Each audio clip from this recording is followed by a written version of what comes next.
अपनी स्ट्रेटजी बनाओ, अपना पेपर नोट वर्क करो भाई, कोई बुरी बात नहीं है इसमें, कोई शर्माने वाली बात नहीं है। बहुत लोग जो है ना थोड़ा सा जो ज्यादा हो जाता है, 1-2 साल का जिनका तैयारी का हो जाता है, वो बैठ के सोचते हैं अरे अब ऐसे मेरे दिन आ गए कि मैं बैठ के स्ट्रेटजी बनाऊंगा, मैं पेपर पे लिखूंगा मुझे क्या काम करना है। भाई इसमें कोई बुरी बात नहीं है। हर हफ्ते मैं ये काम करता था। मुझे पता है कि यार मुझे अगर XYZ लूसेंट किताब की मुझे ये पूरा का पूरा पॉइंट मिसलेनियस का खत्म करना है, मुझे मनोहर पांडे ये पूरा का पूरा खत्म करना है, मुझे मान लीजिए रीजनिंग के ये सारे सीरीज के क्वेश्चंस लगाने हैं, मुझे इतनी तक वोकैबुलरी यहां पर याद करनी है, ठीक है, तो क्या करें?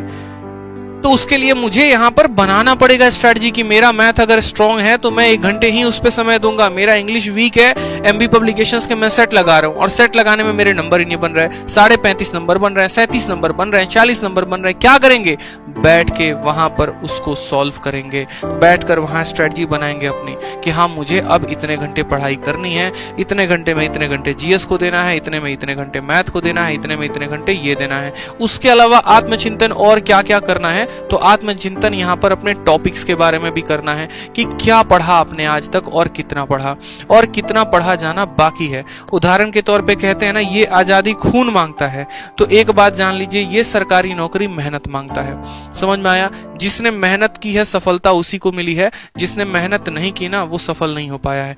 देख रहे हो चीट करने वालों का क्या हाल हो गया है ना, UPSI में 9-9 मिनट में लोग पेपर खत्म कर दे रहे हैं। अब सोचो उनका करियर क्या रहा होगा। ठीक है, कई जुगाड़ कर लिए ना, आज रोड पर आ जाएंगे वो भी, और उनके साथ साथ वो सभी लोग नपेंगे जिन्होंने चीट करवाया है। आप अभी एक लड़के की वीडियो देख रहे होगे बिहार में जो वायरल हो रहा होगा, वो जो छोटा प्यारा बच्चा है जिसने मतलब नीतीश कुमार के सामने इस वजह से आग्रह किया कि उसको पढ़ना है। और आज पर्सनली मैं ये बात बोलूं ना तो आज मैं उस बच्चे का इंटरव्यू देख रहा था। उस बच्चे से इंग्लिश के सवाल पूछे जा रहे थे, ठीक है, और इंग्लिश में ये पूछा जा रहा था कि राम एंड श्याम कहीं जा रहे हैं, इसको इंग्लिश में बोलो। तो Ram and Shyam is going. फिर टीचर ने उससे पूछा कि बता इज क्यों बोला, आर क्यों नहीं बोला, 2 लोग हैं ना। उसका बड़ा शानदार ग्रामेटिकल फॉर्म में आंसर था कि सर प्रेजेंट की बात हो रही है तो हम पास्ट इंडेफिनिट टेंस का इस्तेमाल करें, प्रेजेंट की बात है तो हम प्रेजेंट लिखेंगे ना। समझ में आ गया बात? बड़ा बेहतरीन तरीके से, और भी जितने क्वेश्चंस उससे पूछे जा रहे थे ना ऐसा लग रहा था कि भाई वो प्रोफेसर है और एक प्रोफेसर से क्वेश्चन पूछा जा रहा है और एक प्रोफेसर आंसर दे रहा है। और रैली में उसने सामने कहा हमको पढ़ना है। मैं आज आप लोगों के सामने एक बात की कमिटमेंट करता हूं, अगर उस लड़के को एजुकेशन नीतीश कुमार या गवर्नमेंट नहीं देती है ना, पूरी जिंदगी उसकी एजुकेशन मैं उठाऊंगा, ये मेरी कमिटमेंट रहेगी। ऐसे कोई भी स्टूडेंट हो गया ना जो डेडिकेटेड है उसके लिए मैं हेल्प करूंगा वहां पर उसका, लेकिन बस डेडिकेशन वैसा होना चाहिए।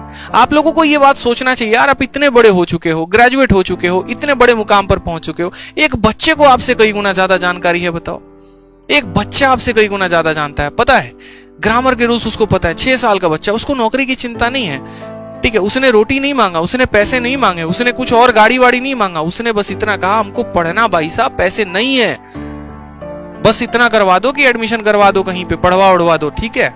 समर्थ नहीं है घर वाले यहाँ पे। बिहार की जन्मभूमि में तो ऐसे ऐसे लोग तो ऐसे भी हैं, 2 दिन भूखा सो लेंगे कोई दिक्कत की बात नहीं, लेकिन यहाँ पर अशिक्षित नहीं मरेंगे। तो मेहनत करो मेरे भाई, मेहनत जो है ना ये आत्मचिंतन से ही समझ में आएगा कि लूपहोल्स कहां कहां पर हैं, ठीक है, कहां काम करना है, किन किन पॉइंट्स पर काम करना है, किन टॉपिक्स पर काम करना है।